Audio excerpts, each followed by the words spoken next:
Bom dia a todos. O meu nome é Alicia e hoje eu vou apresentar para vocês o nosso trabalho que é intitulado Avaliação da atividade antibacteriana de filmes poliméricos aditivados com nanopartículas de óxido de zinco.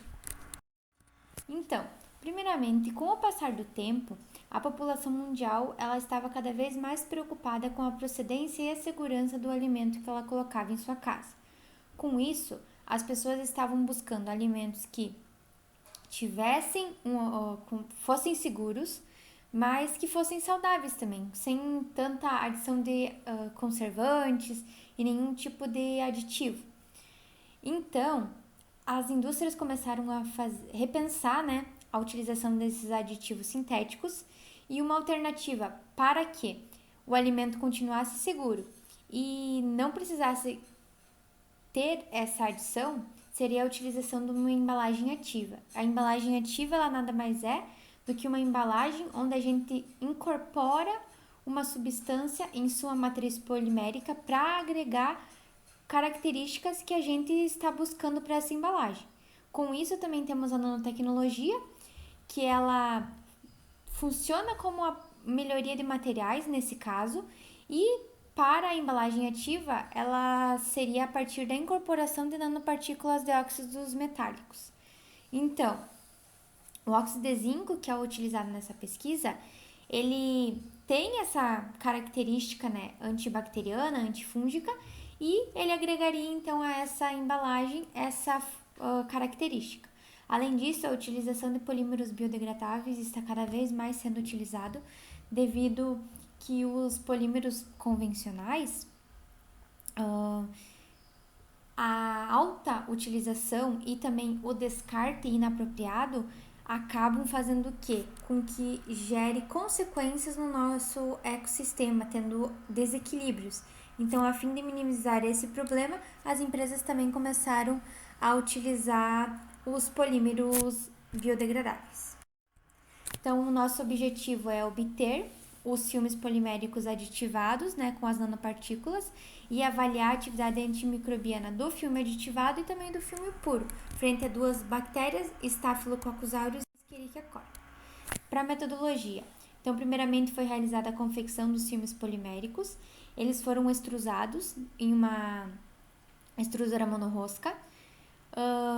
A gente primeiro realizou a confecção dos master batches, que é o Ecoview com as nanopartículas, e depois realizou a extrusão com o percentual de cada um dos filmes, que no nosso caso a gente utilizou 1, 2 e 3% de nanopartículas no Ecoview. Após a extrusão, esses filmes aditivados e também o filme puro, o polímero aditivado e o polímero puro foram levados para uma prensa, onde a gente obteve os filmes poliméricos. Com os filmes prontos, a gente realizou então o teste de difusão em meio sólido para ver a atividade antimicrobiana desses filmes, né? A concentração utilizada então foi 1 × 10⁻⁸ com as bactérias já citadas, S. aureus e E. coli, e numa placa onde a gente tinha já o Agar Miller-Hilton, a gente acabou adicionando no centro da placa esses filmes e colocou numa estufa, né, incubou a 37 graus por um período de 24 horas para verificar ou não se ia ter a formação do halo de inibição. Como resultado, então, aqui trouxe as fotos. As primeiras 4 fotos são em relação a Escherichia coli e as outras 4 para o Staphylococcus aureus. Para o Ecoview puro, tanto a E. coli quanto o S. aureus, não houve a formação do halo de inibição. Isso era um resultado já esperado, porque a gente conseguiu então comprovar que o Ecoview por si só não apresenta atividade antimicrobiana e que se incorporarmos as nanopartículas, seriam elas que iriam dar essa atividade para o nosso filme, né? Para E. coli e o S. aureus também, em todas as concentrações utilizadas, a gente não teve também a formação do halo de inibição. Como que a gente pode então explicar esse resultado? As nanopartículas, elas acabaram ficando incorporadas no filme e não migraram para o meio externo. Então, para a gente conseguir perceber se tem ou não essa morte celular, a gente teria que realizar um ensaio de curva de morte, já tivemos testes preliminares que mostraram, né, que acontece essa morte celular.